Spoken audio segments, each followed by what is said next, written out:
Selamat pagi Mas Iwan. Pagi, Pak Anton.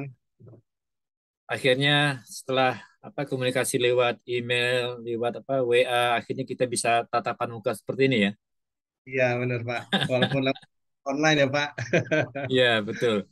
Pertama kami mengucapkan terima kasih banyak ya sudah meluangkan waktu untuk ngobrol ya eh, bersama Good Morning Indonesia with Poetry atau Selamat Pagi Indonesia bersama puisi ya. Tolong ceritakan bagaimana ceritanya Mas Iwan sampai Ya, Pak. terjun ke suatu penerbitan e-book ya. Itu bagaimana proses asal mulanya itu bagaimana? Motivasinya apa? Oh, oke, Pak. Jadi pertamanya gini, Pak. Kalau dari sisi penerbitan, itu kan kalau dari legalitasnya gitu ya. Kalau legalitasnya itu emang penerbit buku gitu. Cuman tidak ada yang spesifik apakah dia buku fisik gitu ya, buku tiga Hmm. dimensi atau buku e-book gitu. Nah, kenapa tiba-tiba ke e-book? Dulu awalnya sih saya suka dengan buku fisik, Pak, gitu ya, karena bisa Hmm. dipegang, bagus dan segala macam gitu kan. Apalagi Iya. tiap kita itu selalu, kalau di saya itu selalu full color gitu kan, gitu. Hmm. Nah, cuman lama-lama terkendala ini Pak, proses administrasi gitu. Jadi kalau kalau buku fisik itu, kalau dia sudah jadi, kita harus ngirim buku fisiknya ke Perpustakaan Nasional, ke Perpustakaan Daerah. Nah, ngirim itu Pak, kadang-kadang kan berapa puluh buku gitu ya saya kirim ya. Dan kadang-kadang kita sudah ngirim, suka ada yang nggak nyampe gitu, sampai beberapa kali, sampai akhirnya harus saya antar sendiri ke Perpustakaan Nasional.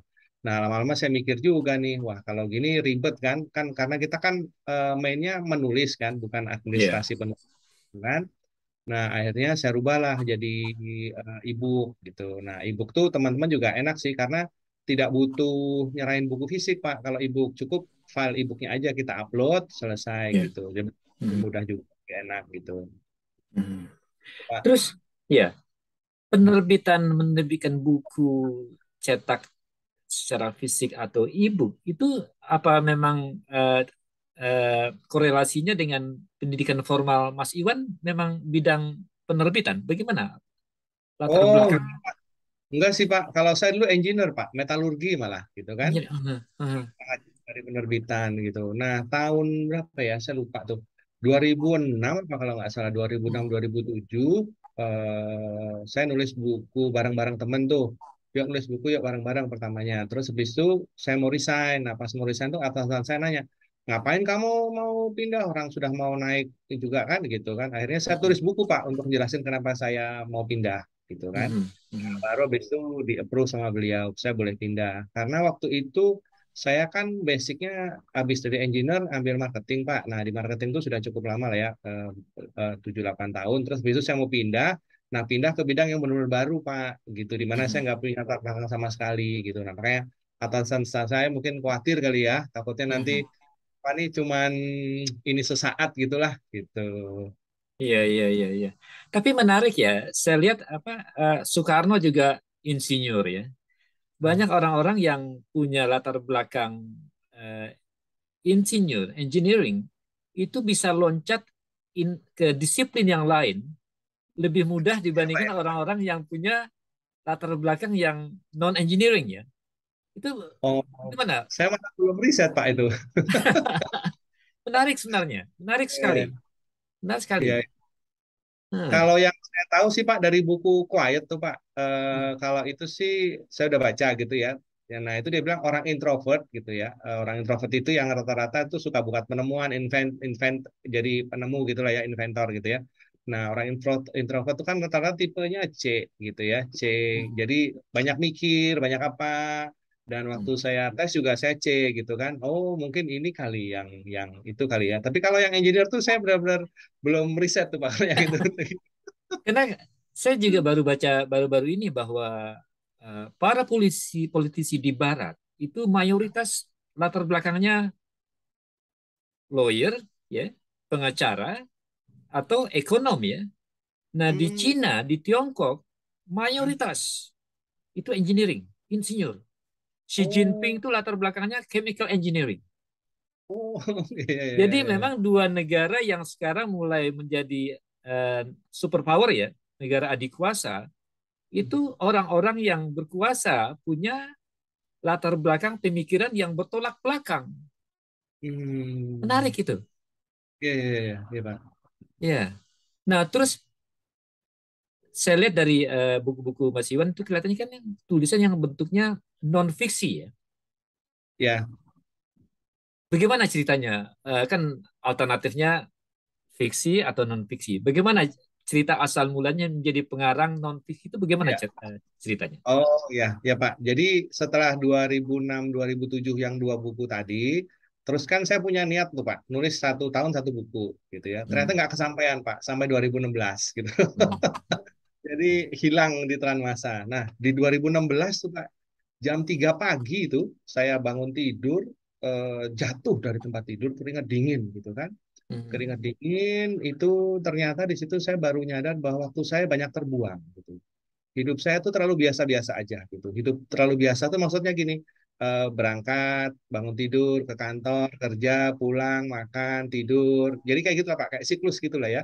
Bangun, kerja, pulang, istirahat, besoknya bangun lagi kayak gitu gitu. Terlalu biasa Pak hidupnya gitu kan. Hmm. Nah, terlalu biasa buat saya itu bahaya gitu, karena nggak ada yang bisa diimprove lagi kalau sudah begitu, masuk ke zona Iya, nyaman kan, istilahnya gitu kan. iya. Nah, akhirnya di situ saya bikin ini Pak, beberapa konsensus buat diri sendiri gitu kan. Istilah kerennya sekarang self coaching lah gitu. Mhm. Mhm. Nah, di situ saya buat, saya mau bikin A, bikin B, bikin C. Nah, salah satunya saya mau bikin buku. Buku itu saya waktu itu janji sama diri sendiri, minimal 3 buku setahun gitu. Nah, Itu jadi dulu targetnya. Pak, targetnya 3 buku setahun. 3 buku setahun. Nah, apa yang mau tulis saya nggak tahu Pak, gitu. Pokoknya saya Hmm. bikin dulu, saya niat dulu 3 buku setahun Hmm. gitu. Nah, itu waktu itu sudah kuartal 3, kuartal 2 kali ya, kuartal 2 Mhm. sekitar Maret April gitu kan. Nah, setelah niat, baru tuh besok dapat ide Pak, ting, oke nulis 1 buku. Habis 1 buku nulis lagi ting 2 buku, terus habis itu 3 buku. Nah setahun tuh berhasil 3 buku. Nah dari situ saya baru menemukan pola Pak, ternyata menulis tuh nggak susah-susah amat gitu. Tapi Mhm. juga nggak gampang-gampang banget gitu. Gitu. Iya, iya, iya, Pola iya. yang saya temukan yang saya gunakan sampai sekarang. Ada kuncinya ternyata Pak kalau buat saya, yaitu nulislah dari yang dekat gitu. Yang dekat artinya yang ya dekat sama kita, baik fisik, emosi gitu ya. Nah, kebetulan waktu itu pekerjaan saya adalah sebagai facilitator, trainer. Nah, maka saya tulislah dari yang dekat. Dan yang paling gampang saya bikin buku pertama tuh Pak, di 2016. 18 game pelatihan gitu ya. Artinya kan itu kan Hmm. bahannya bisa di mana-mana dan saya sudah pakai setiap hari kan kalau buat ngajar. Nah, itu Pak buku pertama gitu. Iya, Buku iya. kedua juga sama, cari yang lebih dekat lagi apa nih? Masih kepikir di pekerjaan. Oke, aktivitas pelatihan deh, saya tulis kayak gitu. Nah, buku ketiga apa? Buku ketiga biografi, Pak, gitu. Judulnya waktu itu Agar Bendera Tetap Berkibar, saya tulis gitu. Gitu, Pak. Tiap orang punya bendera yang ingin dikibarkan dan bendera itu bernama impian. Nah, gitu, Pak, kira-kira. Gitu. Iya. Itu Jadi cocok kadang sekali deh. Iya. Silakan, Mas. Jadi kadang tuh kita harus jalan dulu gitu ya, baru nemu jalan. Hmm. Dan kebanyakan kan kalau kita tuh kebalik ya, apa ya, saya mau ke sana gimana ya? Akhirnya nggak jadi jalan-jalan Pak. Kayak penulisan juga, kalau kita sudah niat nulis, sedikit saja punya ide, nah itu harus dikerjain. Nanti idenya muncul di tengah jalan gitu. Kan si Hmm. Mark Zuckerberg pernah bilang tuh, Tuhan ngasih kita ide masih kasar bentuknya, beribarat brilian tuh masih kasar, bukan dalam bentuk brilian yang sudah bagus. Nah, tinggal kita harus ngasahnya supaya jadi cemerlang gitu. Hmm. Hmm. Jadi kalau Mas Iwan keluar gitu ya, rumah gitu, selalu bawa notes, tulis setiap ide itu, terus pulang baru dijabarkan. Bagaimana teknik untuk ya Iya, inspirasi datang? iya Pak. Dulu gitu Pak. Sampai disangka saya disangka wartawan. Naik, naik angkot tuh bawa catatan gitu. Saya tulis tulis tulis tulis tulis.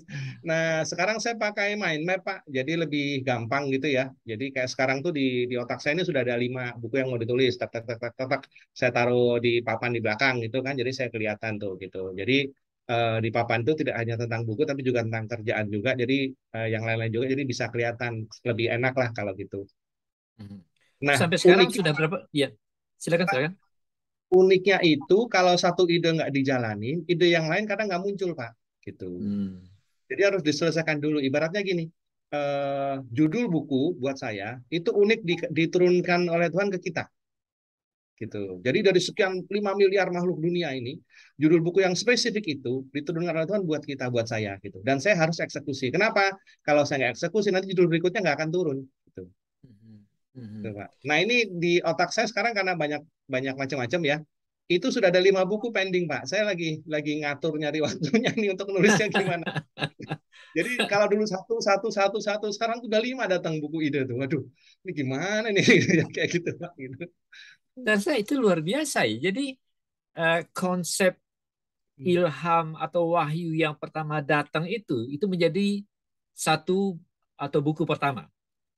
Ya. Atau wahyu yang kedua, buku kedua. Atau bagaimana ada perputaran penting jumlah kata dalam satu buku itu bagaimana Oh, untuk kalau saya ide yang pertama, Pak, ide pertama turun, saya kerjakan. Selesai baru ide kedua. Nah, antara oke. pertama dan kedua, atau kadang pas tulis buku pertama gitu, Pak ya, dapat ide. Jadi buku ketiga saya tempel dulu gitu. Nah, kadang-kadang ide buku-buku itu bisa jadi buku baru atau jadi subbab buku yang sekarang atau buku yang berikutnya gitu, Pak. Jadi Mhm. dulu guru bahasa Indonesia saya pernah bilang tuh waktu SMA, Pak almarhum Pak Budi Dharma, beliau bilang adalah kalau kamu punya ide, jangan dibuang, tapi gantung dulu. Nah, siapa tahu nanti di masa depan ide itu bisa bermanfaat gitu. Mhm. Mhm. Terus untuk menjadi buku ya, itu Mm-mm. minimal tuh berapa ribu kata? Kalau kata sih Pak, saya nggak ngitung ya. Cuman gini Pak, kalau kita nulis buku, itu kan kita harus tahu, kalau di saya ya, karena dulu saya bekas dari marketing, kita harus tahu targetnya siapa yang mau jadi pembaca gitu. Nah, kalau buku-buku saya, kebetulan targetnya itu untuk orang yang baru mau mulai akan senang membaca. Tuh. Jadi dengan kondisi pembaca yang seperti itu, maka bahasa yang saya gunakan tuh ringan, rata-rata satu. Dua, bukunya nggak begitu tebal, paling sekitar 80, 90, 100. Tiga, tulisannya besar-besar, gitu ya. Empat, banyak gambar, gitu. Paling ada Mhm. satu dua buku yang memang butuh referensi banyak, gitu ya. Kayak Bertempurlah Tapi Dengan Gagah, terus Win Your Life, itu kan butuh riset. Nah itu memang sampai puluhan itu ya sumber pustakanya. Nah, itu memang agak-agak berat memang. Tapi kalau yang lain rata-rata sih gitu sih, Pak. Kayak misalnya Mhm. kemarin saya nulis buku tentang change gitu kan. Change kan orang bilang perubahan itu susah berat gitu ya. Nah, saya coba melihat dari change yang lebih ringan gitu. Nah, saya melihat dari hukum fisika, Pak, gitu. Mhm. Jadi hukum fisika kan ada hukum Newton yang hukum pertama tuh ya. Kalau ada aksi ada kalau benda itu cenderung diam atau cenderung bergerak gitu kan. Jadi kenapa orang susah berubah? Karena kalau dia biasanya diam disuruh gerak dia akan susah. Kalau dia biasa gerak disuruh ngerem pasti dia akan jatuh ke depan kayak kita lagi naik motor terus ngerem mendadak gitu kan. Nah, itu Mhm. hukum pertama fisika yang saya gunakan di buku yang Change gitu. Nah, hukum kedua yang saya pakai hukum hukum fisika Newton yang ketiga. Kalau ada aksi berarti ada reaksi. Jadi kalau kita ketarik sama perubahan yang kita nggak senang gitu ya ke sana gitu ya. Let's say 100, maka kita harus punya daya tarik ke sini yang 100 gitu Pak. Gitu. Nah, kok yang gitu-gitu Pak, yang ringan-ringan yang buat saya sendiri tuh gitu. Dan ide A-nya itu pas nulis gitu. Pada waktu awal Mhm. nulis kadang kita belum nemu gitu. Kemudian Mm-mm. tidak terfikirkan apakah ada wahyu yang minta Pak Iwan Mm. nulis fiksi? Kalau itu sih sebenarnya kerangka besarnya yang tadi Pak, mulai dari yang dekat gitu. Mhm. Gitu Pak. Kalau yang tadi Win Your Life itu non fiksi Pak dan apa namanya riset buku-buku tentang eksekusi gitu kan manajemen eksekusi gitu kan. Jadi ada teori A B C terus saya gabung saya bikin teori baru kayak gitu. Terus ada juga tentang coaching gitu Pak. Coaching tuh ada yang pakai tools A, tools B, tools C, saya kumpulin semua gitu ya. Kemudian saya tarik, saya jadikan satu tools baru yang lebih enteng, yang lebih ringan kayak gitu. Gitu Iya. Pak. Maksud Hmm. saya apa cerita novel gitu apa kisah cinta gitu seperti Ah. apa nulis Oh, ya, ya, ya, ya. gimana? Itu saya juga itu saya itu Pak dari ide gitu ya, pengalaman pribadi, pengalaman teman gitu kan, terus saya rubah settingnya, saya rubah apanya gitu ya. Kan kalau di creativity ada tools yang namanya Scamper tuh Pak. Mhm. Substitute, oke, tadinya begini, jagoannya misalnya namanya teman saya siapa ya, Joko misalnya, saya gantilah namanya jadi siapa, Kapten gitu ya, oke, saya Mhm. ganti namanya, substitute S, terus C-nya combine, oke, C-nya combine, jadi dia awalnya begitu, terus saya rubah jadi kayak begini, kayak gitu Pak. Jadi nemu yang Mhm. racikan baru, tapi tidak tidak mengurangi esensi ceritanya gitu. Nah, Oke. dengan cara begitu, kisah yang sedih itu bisa jadi lucu, Pak. Gitu. Mhm. Mhm. Gitu. Terus kisah yang biasa-biasa saja jadi lebih kita upgrade lah kayak gitu. Mm-mm. Bagaimana prosesnya seperti kata orang bahwa tidak ada 100% fiksi ya? Heeh. Pasti berdasarkan kenyataan atau imajinasi si pengarang, tapi tidak ada 100% fiksi. Nah, Iya. proses untuk Mas Iwan untuk menulis dari non fiksi ke fiksi itu apa susah? Apa bagaimana proses untuk menciptakan sesuatu kejadian yang sebenarnya? Seperti Mas Iwan bilang itu bahwa sesuatu yang menyenangkan bisa menyedihkan ya dari nada yang mayor jadi minor gitu ya. Itu Ya, bagaimana proses proses berpikirnya? ya kalau proses berpikirnya sih saya kalau nulis Pak, itu saya bayangin orang yang akan baca buku saya, siapa dia gitu. Jadi saya taruh di depan saya tuh kalau pas nulis. Oke, nanti yang mau baca buku saya itu orangnya umur sekian, kemudian dia kondisinya sekian gitu ya. Kemudian yang dia ingin dari bacaan saya tuh ini. Nah, dengan membayangkan itu baru saya tulis tak tak tak tak tak tak tak, tak. Jadi saya bisa dapat semuanya tuh gitu. Nah, kalau itu nggak disetting atau salah setting bahaya Pak. Contoh misalnya saya mau nulis buku tentang perubahan, gitu yang tadi saya bilang ya. Tapi yang saya bayangkan Pak Renat Kasali di depan saya. Setengah Hmm. mati. Nggak jadi-jadi. Ya. Iya, Tapi iya, kalau iya. saya bayangin anak muda yang baru putus cinta, dia butuh apa namanya sedikit penghiburan gitu ya. Nah, saya jadi enteng. Makanya di buku itu saya kasih contoh yang orang lagi putus cinta kan. Nah, gimana Hmm. caranya? Tarikan ke sana kenceng nih. Apa tarikan yang kita butuhkan di sini? Nah, kayak gitu, Pak. Jadi tergantung bayangan kita tuh, siapa yang mau kita taruh di depan gitu. Ada beberapa teman juga yang beberapa bukunya macet. Nah, saya tanya, itu buka buat siapa bukunya gitu kan? Ada yang bilang buat ini. Oh, kenapa nggak maju-maju? Karena takut kurang sempurna gini-gini. Nah, ketahuan Pak, ternyata bayangan kita itu siapa pembaca kita itu yang nanti akan jadi pengaruh besar di situ. Mm-mm. Itu sebenarnya sudah mulai terjawab, Pak Iwan, bahwa engineering mind, orang yang punya pikiran seorang insinyur, itu seperti teori fisika tadi ya. Kan tidak Mm-mm. semua orang belajar fisika ya. Ya, ya. Ya, itu mulai mulai terjawab. Nah, sekarang pertanyaan saya tuh berapa lama lagi buku cetak ya, kertas yang buat saya itu masih belum bisa baca buku e-book itu masih belum bisa dan saya tidak mau saya masih ingin Oh, bau buku itu masih buat saya itu masih suatu kenangan yang indah sekali ya. ya. Berapa lama Benar-benar. lagi kira-kira? Kalau buku fisik sih, kalau menurut saya sih tetap akan ada, Pak. Karena manusia sendiri kan tipenya macam-macam ya. Ada yang tipe yang suka dengerin, tipe auditori gitu. Ada yang suka visual, makanya dia nggak bikin buku tapi diterjemahkan ke dalam YouTube dan segala macam gitu kan. Tapi ada juga tipe kinestetik yang suka megang, harus ditulisannya harus di ini, harus dicoret-coret kadang bukunya gitu, Pak. Jadi sih tetap ada semua gitu, Pak. Cuman kenapa akhirnya saya milih e-book kembali lagi ke itu tadi Pak, satu proses administrasi yang agak ribet gitu ya. Yang kedua sekarang kan kalau mau nge-share gampang Pak, kalau mau share gitu ya tinggal share gitu. Ya. Nah, tapi saya selalu bilang ke teman-teman, ini buku saya share, kalau mau dicetak silakan gitu. Kan buku saya nggak ada yang dijual Pak ya gitu. Jadi silakan download, silakan baca. Kalau mau dicetak sendiri silakan. Kalau misalnya dia lembaga gitu, kemarin ada yang nanya juga, Mas boleh kita cetak nggak untuk bagi ke peserta? Ya silakan aja gitu. Mm-mm. Gitu, Pak. Jadi sebenarnya ini seperti eh, pekerjaan yang sukarela ya. Mungkin ya Pak Iwan tuh relawan ya. Jadi sebegitu banyaknya waktu yang di eh, untuk menulis sebuah buku, menunggu wahyu-wahyu berikutnya, itu sepertinya tidak untuk mendapat keuntungan ya. Itu bagaimana? Memang ingin jadi relawan sejati, Ah, bagaimana? Menurut oh, saya itu menarik ya. ya.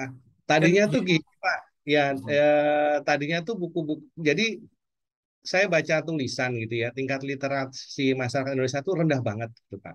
Dan ini hubungannya dengan kenapa target market yang saya pilih itu apa namanya orang yang baru mau akan senang baca buku gitu. Jadi dia bukan pembaca buku yang hard gitu ya, jadi yang hardcore gitu. Jadi gara-gara itulah saya sebenarnya pingin bantu sedikit aja Pak. bantu ningkatin supaya tingkat literasi orang naik yang di Indonesia. Dengan cara apa? Dengan cara baca buku. Buku yang gimana? Buku yang ringan. Yang ringan tuh gimana? Yang tulisannya besar, banyak gambarnya, kemudian nggak berat gitu. Dan tipis bukunya, 80, 100 halaman. Kalau dibuka teret sebentar tuh habis gitu. Nah, jadi itu Pak alasan yang di belakang itu. Nanti kan kalau literasinya naik, misalnya dia mau belajar nulis buku yang berat, ya silakan ke penulis yang benar-benar hebat gitu ya, yang banyak, yang bukunya udah tebal-tebal silakan. Cuman untuk tahap awal, kadang-kadang kan ibarat kalau kereta api itu Pak, kalau mau jalan kan pelan dulu ya, berat gitu kayaknya, cek cek cek cek cek cek cek cek gitu. Nah begitu dia udah kencang Pak, udah kemana-mana dia akan cepet gitu. Tujuan apa niat Pak Iwan tuh betul-betul mulia ya. Mungkin apa eh, ke surganya pakai ketapel ya. Amin, amin. Iya, Terus iya. pengarang yang ingin mengirimkan naskahnya itu mereka harus kalau dalam bahasa asing harus di betul-betul siap cetak atau memang Pak Iwan ada staff yang untuk mengoreksi salah eja segala macam tata bahasa. Bagaimana persyaratan buat Oh, pengarang yang akan mengirim naskahnya? ya, kalau mau ngirim Pak, sebaiknya sih lengkap filenya gitu ya. Karena untuk registrasi itu kan biasa diminta judul, kemudian pengarang, kemudian cover, daftar isi, komplit gitu ya, full, full sama sinopsis gitu. Nah, nanti paling bentuknya bisa PDF, bisa Word, bisa PowerPoint, bisa. Kalau saya sih lebih prefer satu satu dari halaman depan sampai belakang tuh satu full utuh PDF, nanti ada yang beberapa file dalam bentuk JPEG boleh atau PowerPoint boleh gitu. Nah, terus karena ini sifatnya memang seperti Bapak bilang tadi volunteer gitu Pak ya. Jadi kita nggak ada yang ngecek Pak. Jadi kalau nulis bareng, ada kali ya, ada 7 buku kita nulis bareng, itu yang ngecek penulisnya masing-masing gitu. Oke. Nah, kemarin ada satu tulisan yang lolos kali ya, Hmm. istilahnya gitu dari penulis yang bersangkutan. Jadi satu buku yang penulisnya banyak itu terpaksa saya tarik dulu Pak gitu karena eh, ada sisi kandungan ilmiah gitu kan. Jadi kalau itu Hmm. diteruskan kan bisa misleading ya, bisa bahaya gitu kan gitu. Iya, iya, iya. Kemudian saran-saran apa, nasihat-nasihat apa yang Pak Iwan ingin sampaikan kepada pengarang-pengarang muda ya untuk kedepannya? Oke, buat teman-teman yang mau nulis ya, Hmm. satu, nulis itu nggak susah-susah banget, gitu ya, satu itu Pak. Tapi dua, ya nggak gampang-gampang juga, gitu ya, gitu. Jadi butuh, kenapa saya bilang nggak susah-susah banget? Karena cukup punya satu ide, dan ide itu kuncinya yang tadi yang saya bilang, mulailah dari yang dekat. Itu gampang banget. Mulai dari yang Hmm. dekat, misalnya kalau hobinya mancing, ya mulai dari mancing. Kalau suka shopping, ya mulai dari shopping, gitu ya. Kalau suka mikir, mulai dari tulisan yang mikir. Itu aja satu. Kalau sudah dapat ide, kemudian kembangin. Nah, pengembangan ide yang paling cepat pakai apa yang bagus? Pakai mind map gitu ya. Tinggal googling aja mind map tuh banyak gitu kan. Hmm. Nah, habis itu kalau sudah tinggal ditulis. Nah, kelemahan kita itu kadang-kadang kita susah berkomitmen dengan ide yang sudah kita buat gitu. Saya beberapa kali coaching dengan teman-teman yang mau menulis buku, sudah bikin jadwal, terus habis itu gagal gitu. Nah, kenapa? Karena komitmennya nggak ada atau saya Hmm. bilang komitmennya kalah dengan prioritas lain gitu. Makanya ketika nulis buku harus ada hal yang dikorbankan untuk menulis hal tersebut. Apa yang mau saya korbankan? Misalnya saya mengorbankan jalan-jalan saya setiap Sabtu Minggu, saya kurangi jadi 75%, yang 25% saya buat nulis buku gitu. Nah, itu baru bisa, itu bisa gitu. Jadi kalau memang kita nulis buku, wah, semangat, membara gitu ya, tapi kalau nggak ada komitmennya nggak bisa juga gitu. Iya. Saya beberapa kali ketemu eksekutif juga gitu, semangat dia, wah udah share filenya Pak, banyak banget, udah detail segala macam, gitu kan. Sudah sekarang sudah tahun keempat kali ya, covernya sudah jadi bagus, tapi isinya sampai sekarang saya belum lihat juga gitu. Jadi Hmm. komitmen untuk mau mengorbankan waktu yang kita butuhkan. Karena tantangan kita untuk menulis buku bukan ide sebenarnya. Kalau ide bisa digali gitu ya, bisa ngobrol dengan saya soal ide. Tapi waktu itu kita suka kalah gitu. Nah, gimana caranya supaya kita punya waktu? Kita harus punya tujuan. Buat apa sih buku ini ditulis? Apa sih pentingnya buat kita? Gitu. Apa sih pentingnya buat pembaca? Gitu. Apa sih yang mau kita cari? Nah, itu Pak. Gitu. Kalau udah ketemu itunya, insya Allah nanti akan lebih mudah. Ya. Terus Mm-mm. mengenai saya terima kasih ya Pak sudah bersedia menerbitkan buku saya yang pertama apa catatan perjalanan seorang diaspora. Nah waktu itu kan Mas Iwan bilang bahwa untuk mendapatkan izin apa ISBN itu harus kalau punya volume 1 dan 2 harus dua-duanya. Iya, Nah betul, Pak. terbentur bagaimana ceritanya? Bagaimana apa kalau misalnya apakah bisa diubah apa untuk judul keduanya? Karena Ya, sulit saya rasa untuk menulis seorang pengarang jilid 1, jilid 2 gitu ya. Bagaimana betul, betul, strategi untuk mendapatkan betul. ISBN itu? Jadi kalau mau aman Pak, kalau mau buat strateginya kayak gitu, itu saya sudah ada buku, ada 3 buku. Strateginya kayak gitu Pak. Judulnya, jadi buku pertama judulnya itu The Book of Life, gitu ya, The Book of Life, cerita-cerita ringan seharian. Buku kedua yang tadi itu, yang Change itu, The Book of Life itu tidak jadi judul, tapi jadi seri buku. Gitu. Kalau kita kan ada Oh, seri buku populer ya, seri sastra, oke. seri apa. Nah itu The Book of Life saya jadikan seri buku, judulnya saya ganti gitu. Jadi Oh, buku judul pertama diganti ya, serinya. ya, ya. Hmm. Jadi buku pertama judulnya The Book of Life, buku kedua judulnya Change tapi The Book of Life series, buku ketiga judulnya pertama tapi The Book of Life series gitu. Jadi masih masih ngikut sebenarnya, benang merahnya masih ada. Oke. Cuman terbentur nanti minta kepada kata pengantar dari orang yang bikin kata pengantar untuk Hmm? mengubah judul sedikit ya. Ya, betul Pak, betul. Tinggal di Hmm. kata pengantarnya kita bisa bilang bahwa ini sebenarnya sambungan dari buku yang pertama yang judulnya A gitu ya. Nah, jadi ini Hmm. buku Hmm. kedua kayak gitu. Karena memang sulit Pak kalau misalnya Bapak nggak selesai komplit jilid 1 dan 2 gitu ya, biasanya akan ditanya, akan di pending waktu pendaftaran ISBN itu gitu. Hmm. Pak Iwan, apa ini ternyata waktu jualah yang memisahkan kita dan kita harus bikin episode kedua ya. Siap, Pak, siap. Dan sekali lagi terima kasih dan sampai jumpa di episode berikutnya. Ya, terima kasih, Ton. Ya.